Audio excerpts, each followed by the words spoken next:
मध्यंतरीचा काळ अभिनेत्री मॉडेल उर्फी जावेदने गाजवला. आपल्या विचित्र कपड्यांनी ती सोशल मीडियावर धुमाकूळ घालायची.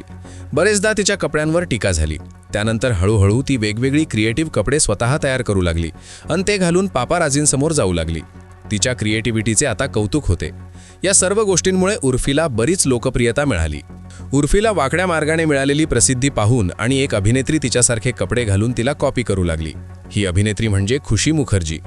ती तिच्या अश्लील ड्रेसिंगमुळे चर्चित असते. बऱ्याच जणांनी आत्तापर्यंत तिच्यावर टीका केली आहे आणि तिच्या पोशाखावर कमेंट केले आहे. मुंबईच्या रस्त्यांवर तिचे अर्धनग्न अवस्थेत फिरणे कोणालाही आवडत नाही, पण ती कोणालाच जुमानत नाही. खुशी मुखर्जी मुंबईत अनेक वेळा दिसली आहे. ती अश्लील कपडे घालून कॅमेरासमोर उभी राहते. ते पाहून सर्वांचा राग अनावर होतो. आता पुन्हा एकदा खुशी ट्रोलर्सच्या निशाण्यावर आली आहे. ती पुन्हा एकदा पापाराझींच्या कॅमेऱ्यात कैद झाली. यावेळी तिने सोनेरी रंगाची साडी नेसली होती, पण तिने ब्लाऊज परिधान केला नव्हता. तिचा व्हिडिओ आता सोशल मीडियावर प्रचंड ट्रोल होत आहे. तिच्या या व्हिडिओवर अनेकांनी कमेंट करत राग व्यक्त केला आहे. एकाने लिहिले की साडी ही भारतीय संस्कृती आहे, तिची अशी वाट लावू नकोस. दुसऱ्याने विचारले, अगं ब्लाऊज घालायला विसरली का? तर एकाने विचारले, अशी प्रसिद्धी मिळवून काय करणार? स्प्लिट्सविला 10 आणि लव्ह स्कूल 3 मध्ये दिसलेली खुशी मुखर्जी तिच्या भूमिकांमुळे प्रसिद्ध झाली.